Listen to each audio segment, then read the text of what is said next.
প্রতি বছর পৃথিবীতে ২ বিলিয়ন কেজিরও বেশি ভেড়ার পশম সংগ্রহ করা হয় শুধু একটা কারণেই, আমাদের গরম রাখতে। কিন্তু কখনো ভেবে দেখেছেন একটা নরম আরামদায়ক সোয়েটারের শুরুটা আসলে কোথায়? আজ আমরা দেখব ভেড়ার শরীর থেকে শুরু করে কাপড়ের দোকান পর্যন্ত পুরো যাত্রা। আর এই যাত্রার জন্য আমাদের যেতে হবে নিউজিল্যান্ডে। পশম উৎপাদনে বিশ্বের তৃতীয় বৃহত্তম দেশ। সবকিছুর শুরু হয় শিয়ারিং দিয়ে। প্রথমে ভেড়াগুলোকে এক জায়গায় জড়ো করা হয়, তাদের শরীর পরীক্ষা করা হয়, রং, মান, ঘনত্ব। তারপর আসেন শিয়ারাররা, বিশেষ দক্ষ লোক, মেশিন হাতে।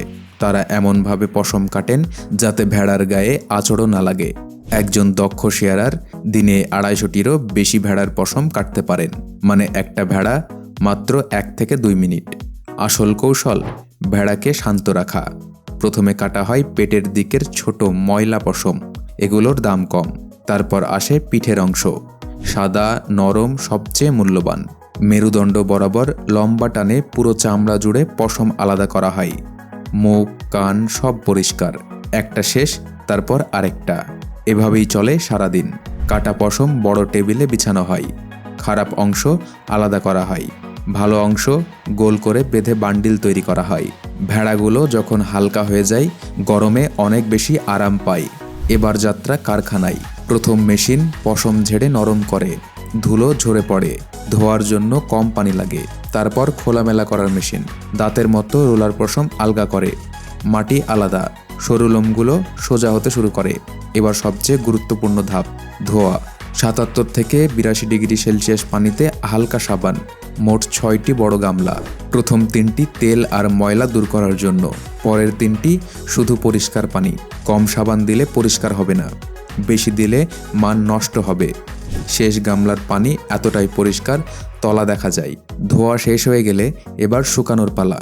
বড় ড্রামের ভেতর গরম বাতাস ঘোরে, পশম দ্রুত শুকিয়ে যায়, জায়গাও কম লাগে। শুকানোর পর আবার পরীক্ষা। ভুল রং, অন্য সুতা সব সরিয়ে ফেলা হয়। এখন ওজন মাপা হয়, পানি বা তেলের পরিমাণ পরীক্ষা করা হয়। মান ঠিক থাকলে প্যাকিংয়ে পাঠিয়ে দেওয়া হয়। তারপর কাপড় তৈরির কারখানা, সেখানে পশম খুলে আলাদা করা হয়। কোন কাজে কত লাগবে মাপা হয়। প্রয়োজনে আলাদা পশম মেশানো হয়।